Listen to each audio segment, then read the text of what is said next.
ఈ నెల 27-28 తేదీల్లో మహానాడు నిర్వహణపై కూటమి నేతలు కీలక ప్రకటన చేశారు. క్లస్టర్ స్థాయిలో కార్యక్రమాన్ని నిర్వహిస్తున్నట్లు మాజీ మంత్రి సోమిరెడ్డి చంద్రమోహన్ రెడ్డి తెలిపారు. తిరుపతి పార్లమెంటు పరిధిలో 78 క్లస్టర్లలో మహానాడు నిర్వహించనున్నట్లు వెల్లడించారు.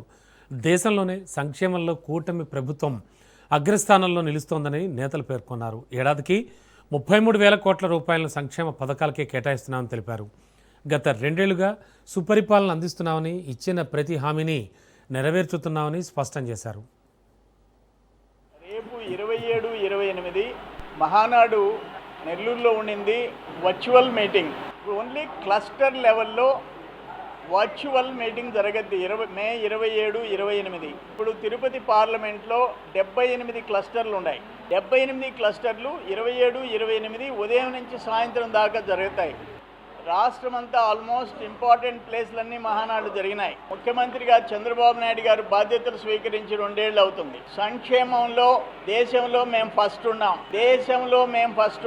వితంతువు వృద్ధాప్య పెన్షన్లలో సంవత్సరానికి 33,000 కోట్లు ఆంధ్రప్రదేశ్ ఒక చిన్న రాష్ట్రంలో మేము ఖర్చు పెడుతున్నాం. 17 ఏళ్ల తర్వాత ఏ సంబంధం లేని చంద్రబాబు నాయుడు గారి గురించి నువ్వు మాట్లాడితే ఈరోజు మీ రక్త చరిత్ర, మీ తండ్రి, మీ తాత, నీది, మీ ముగ్గురి రక్త చరిత్ర టోటల్గా ఈరోజు ప్రజలందరికీ తెలిసే పరిస్థితి వచ్చింది.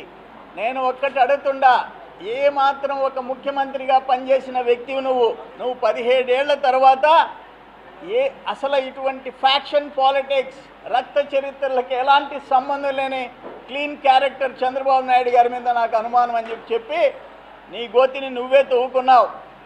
ఈరోజు నవ్వుల పాలైపోయింది. జగన్మోహన్ రెడ్డి రాజకీయ జీవితం నవ్వుల పాలైపోయే పరిస్థితి వచ్చింది.